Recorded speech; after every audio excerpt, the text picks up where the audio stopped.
Nossos cumprimentos a todos os nossos amigos que participam, que mandaram solicitações de amizade para a nossa página no Facebook, a página Ricardo Leão de Deus, da qual eu sou titular. O meu nome é Ricardo Pacheco e utilizo esse apelido, Ricardo Leão de Deus, e nós gostaríamos de compartilhar uma mensagem da Palavra de Deus com os nossos amigos virtuais que moram aqui no estado de Santa Catarina, em vários estados brasileiros, praticamente todos os estados brasileiros nós temos pessoas que partilham a nossa página, em praticamente todos os estados da América do Sul, da América do Norte, vários da América Central, muitos países da África, vários países da Europa, da Ásia e até na Austrália. E nós gostaríamos de compartilhar com você uma porção da Palavra de Deus.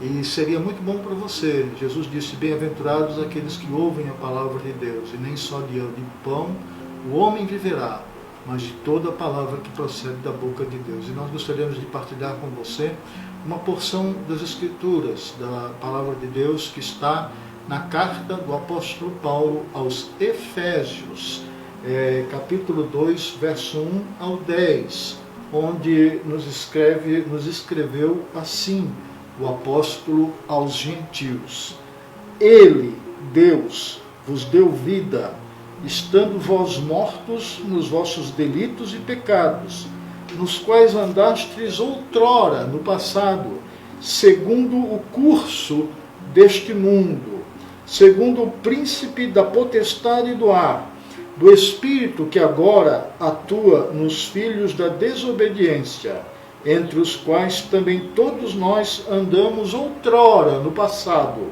seguindo as inclinações da nossa carne, fazendo a vontade da carne e dos pensamentos, e éramos por natureza filhos da ira, como também os demais. Mas Deus, sendo rico em misericórdia, por causa do grande amor com que nos amou, e estando nós mortos em nossos delitos, nos deu vida, juntamente com Cristo. Pela graça sois salvos. E juntamente com Ele, com Cristo, nos ressuscitou e nos fez assentar nos lugares celestiais em Cristo Jesus, para mostrar nos séculos vindouros a suprema riqueza da sua graça em bondade para conosco em Cristo Jesus. Porque pela graça sois salvos mediante a fé. E isto não vem de vocês. É um presente, é um dom de Deus. Não das obras, não vem das obras, para que ninguém se sinta orgulhoso. Porque somos feitura de Deus, criados em Cristo Jesus para boas obras, as quais Deus de antemão preparou para que andássemos nelas. Meus queridos, neste texto o apóstolo Paulo responde a grandes questões existenciais. E ele mostra aqui qual a nossa realidade atual, presente. Ele fala também aqui sobre uma transformação que pode ocorrer. Nós sabemos que todos nós, em algum período da vida, buscamos transformação, ou transformação estética, ou transformação moral, ou transformação em hábitos de vida, transformações filosóficas, mas aqui o apóstolo Paulo nos fala da maior transformação pela qual nós precisamos e é possível que nós passemos. E ele também fala de um futuro, não de um futuro apenas para daqui a alguns anos, mas de um futuro para daqui a séculos, inclusive. Então preste atenção nisso, meus queridos. Há duas palavras que sobressaem nesse texto: a palavra misericórdia e a palavra graça. E todas elas têm como o seu autor a pessoa de Deus. esse texto diz que Deus teve misericórdia de nós, seres humanos. E que Deus também agiu com graça. Agora eu te pergunto, por que Deus teve misericórdia de nós, de mim e de você? Brasileiro, mexicano, angolano, norte-americano, francês, da Guiné-Bissau, da Austrália, do Japão. Por que Deus teve misericórdia de nós? Simples, meus queridos.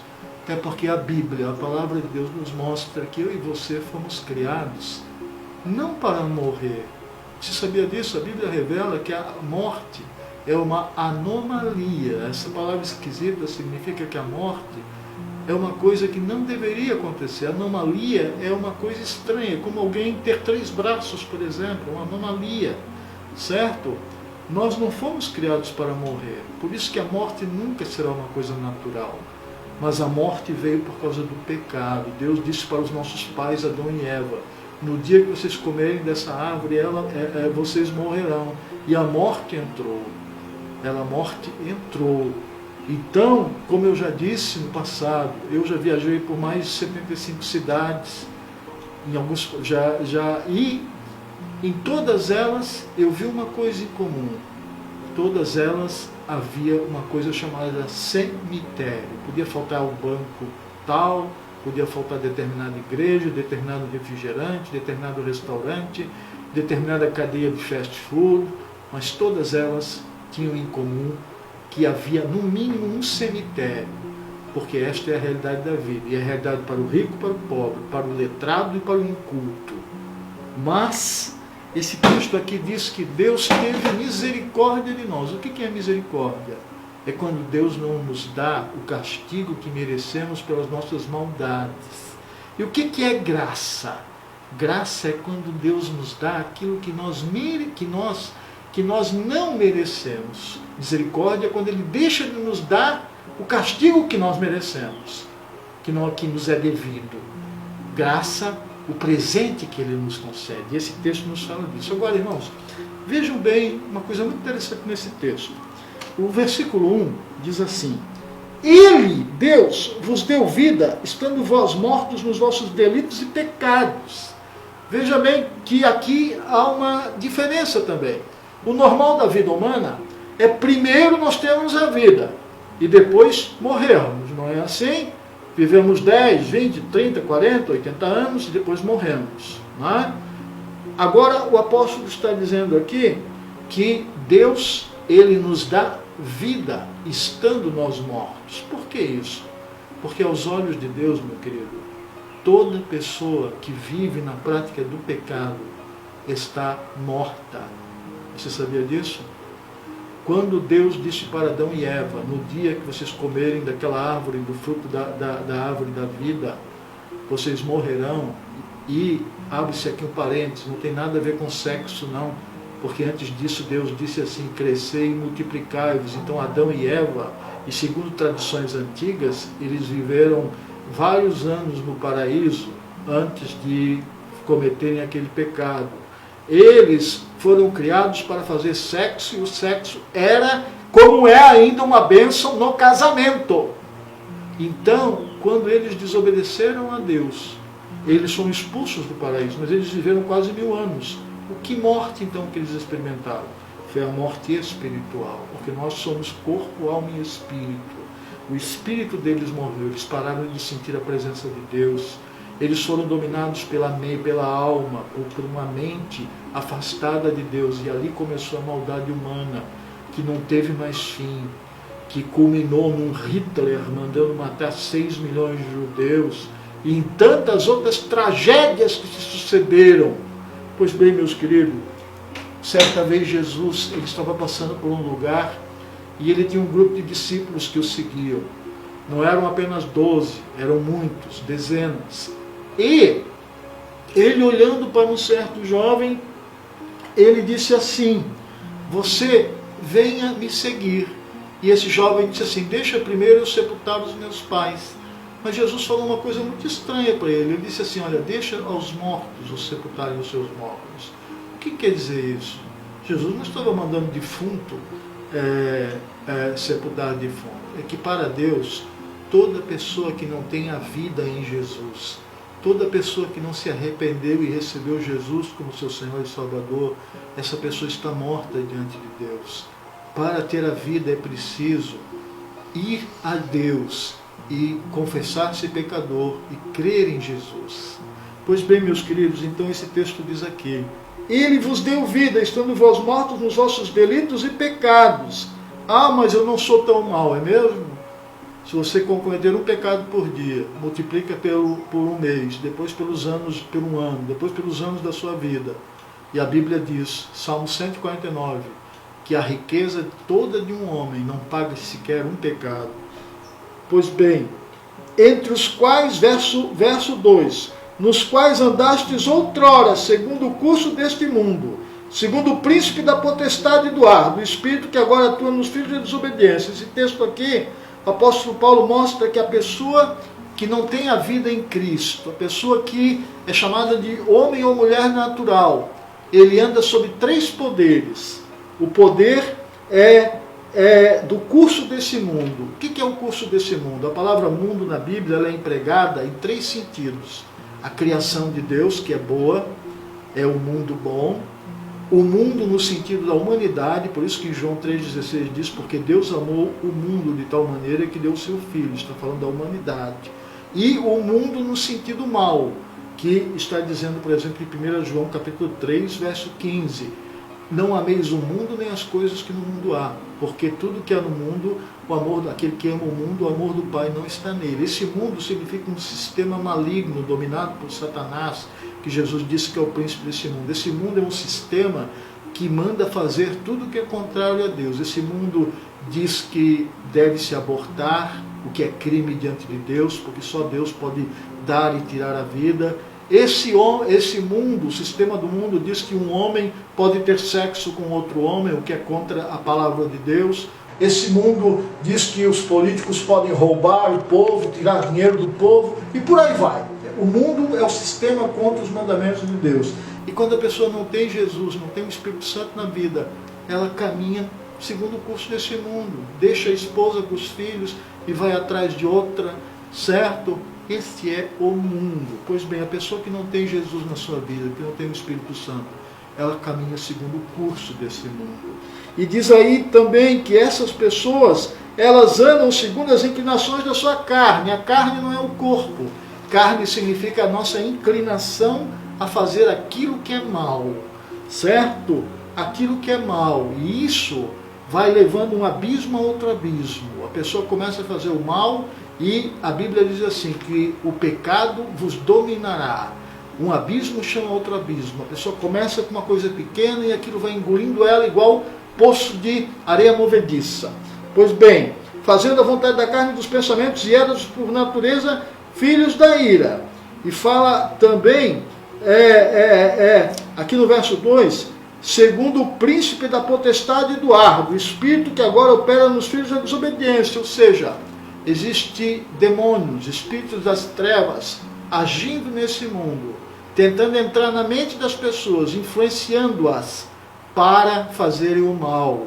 Por isso que a Bíblia diz, vigiai, porque o diabo, vosso adversário, anda em derredor, buscando a quem possa tragar.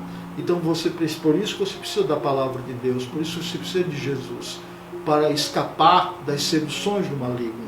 Pois bem, irmãos, o apóstolo Paulo mostra aqui que toda a humanidade caminhava, e grande parte da humanidade ainda caminha, neste curso, segundo a vontade da sua carne, segundo aquilo que o mundo mostra e seguindo a influência dos espíritos malignos. E qual seria o resultado? O resultado seria a perdição eterna. Tristezas aqui na terra, porque a pessoa que peca, meu querido, ela acaba mal. O salário do pecado é a morte. Aquilo que o homem plantar, isso ele vai colher.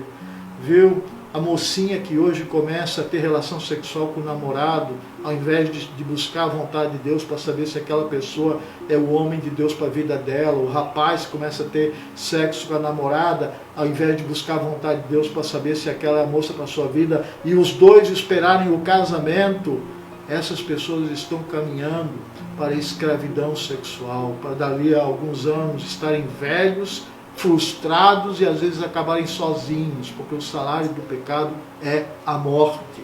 Então, meus queridos, veja bem, tudo esse é o caminho natural do mundo. Só que no verso 4 fala uma coisa maravilhosa. Maravilhosa. No verso 4, o apóstolo Paulo, inspirado pelo Espírito Santo de Deus, diz assim: Mas Deus,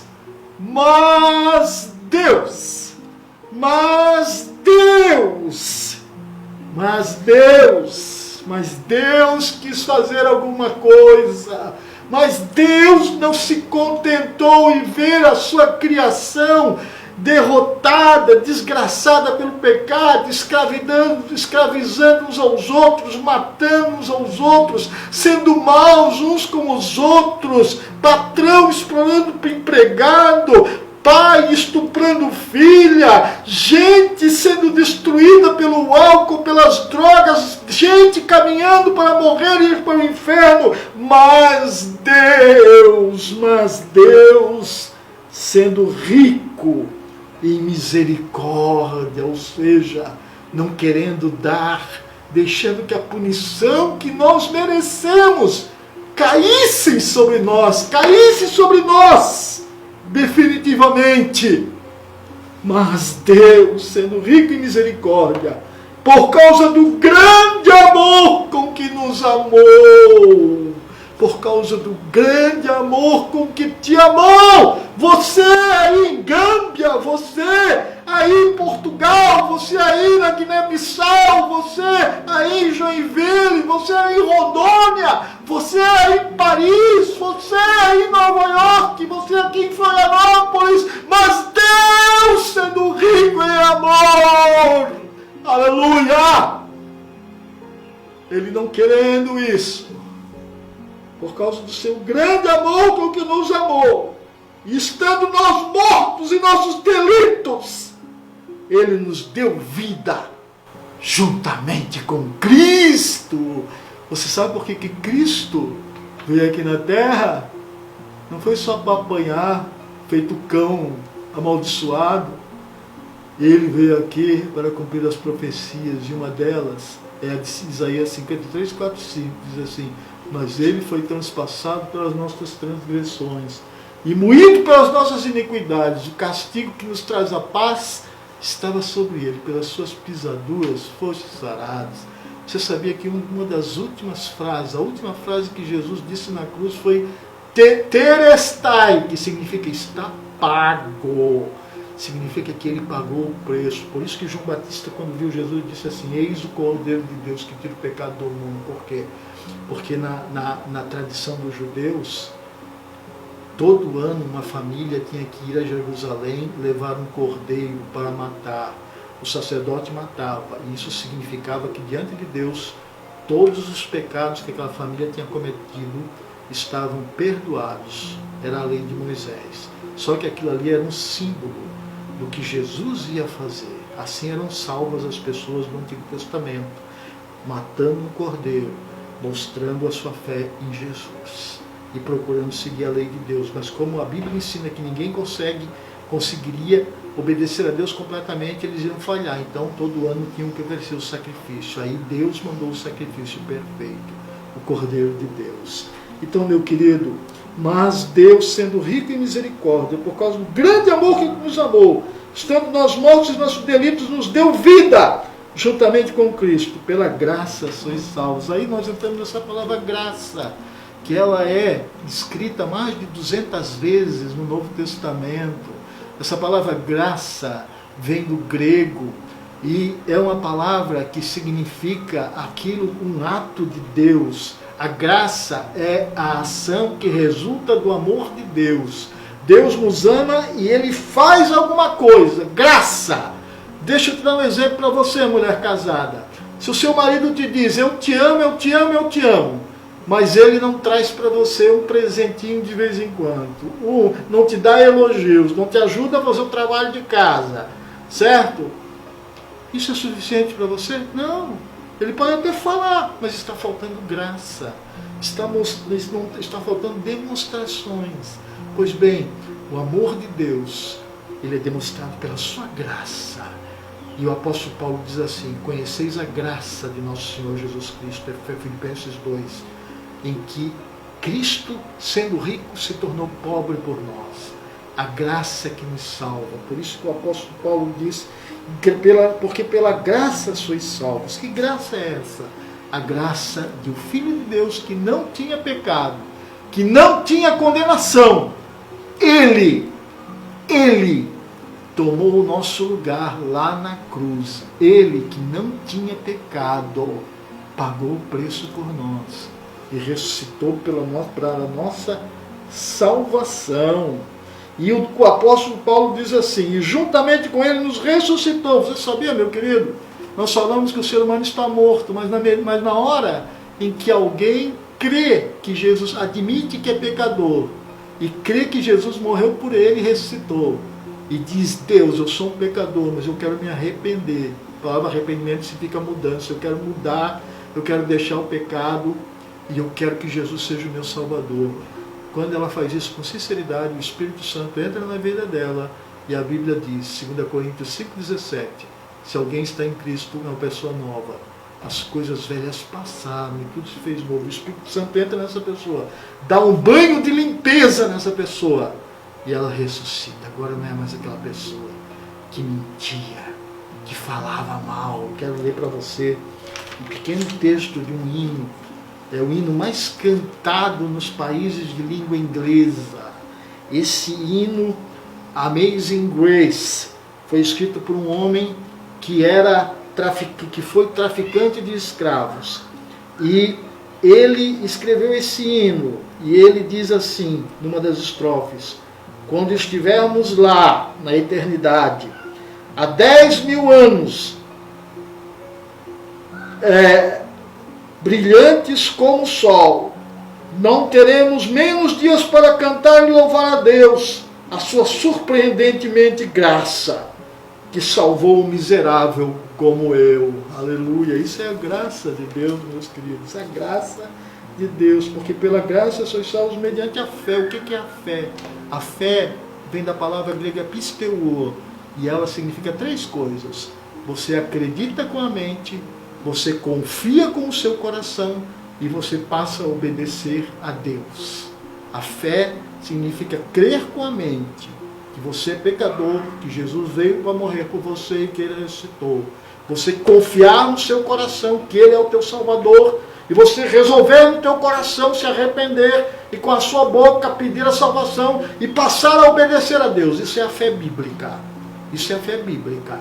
Existe um outro tipo de fé que é só mental. Essa o apóstolo Tiago diz: até os demônios acreditam e tremem, mas essa fé não salva. Então, meus queridos, para concluirmos, pela graça sois salvos mediante a fé, isso não vem de vós, é dom de Deus, não de obras para que ninguém se glorie, pois somos feitura dele, criados em Cristo Jesus para boas obras, as quais Deus de antemão preparou para que andássemos nelas. O que significa isso? É que quando você vai a Jesus, você começa a ser cheio do Espírito de Deus, da palavra de Deus, e Deus já tem um plano de coisas boas para você fazer, porque Jesus fala, transforma a sua vida. Então fazer coisas boas já está nos planos de Deus para você. Quando o apóstolo Paulo, que era Saulo, o perseguidor dos cristãos, o homem que prendia, que açoitava cristãos em Jesus, crentes em Jesus, ele encontrou Jesus. Deus disse: esse aí é um homem preparado para mim, para pregar o Evangelho a muitas nações e reis, e vai sofrer por mim. E Paulo compreendeu e fez isso de maneira maravilhosa. De uma das palavras que esse texto usa, diz assim: porque nós somos feitura dele, criados em Cristo Jesus. Essa palavra feitura, no grego, é a palavra poema. Poema, isso é muito significativo, porque Deus, Ele pegou a vida de Saulo, que era um terror, e fez um poema. Esse Paulo escreveu quase metade do Novo Testamento.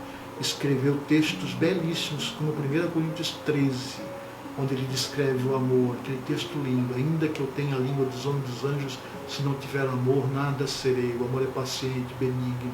E nós somos feitura dele, criados em Cristo Jesus. Essa palavra feitura, no grego, é a palavra poema. Poema, isso é muito significativo, porque Deus, ele pegou a vida de Saulo, que era um terror, e fez um poema. Esse Paulo escreveu quase metade do Novo Testamento.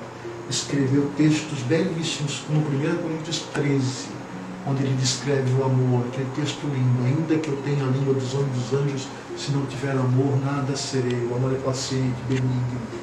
Então, Deus, ele pode pegar a vida de uma pessoa miserável, escravizada pelo pecado, e transformar num poema, numa vida bela. Tem um homem aqui em Florianópolis que era um homem que vivia na sarjeta, um rapaz que vivia na sarjeta, dominado pela droga. Ele conheceu Jesus e o Evangelho, foi transformado. Hoje ele dirige um centro de recuperação aqui, pelo qual já passaram centenas de pessoas e foram transformadas em cidadãos corretos, e dirige uma vigília onde vão milhares de pessoas todos os meses. Por quê? Porque a graça de Deus transforma a nossa vida de uma coisa terrível em um poema.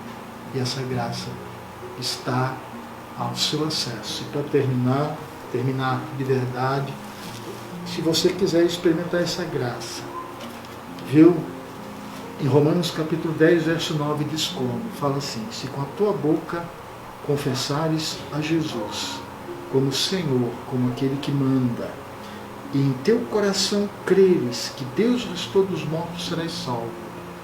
Se é só você chegar-se a Deus, aqui em Santa Catarina, em algum estado do Brasil, em algum continente onde você está nos ouvindo, e você sozinho falar para Deus: Deus, eu creio que eu sou um pecador, mas que Jesus morreu por mim, e Ele ressuscitou, e eu quero que Jesus entre na minha vida e seja o meu dono e Senhor. E nessa hora, se você fizer isso com sinceridade, o Espírito Santo entrará em você, e a sua vida vai começar a ser um poema. Que Deus te abençoe, meu querido. Até a próxima, se Deus quiser. God bless you. Deus te abençoe.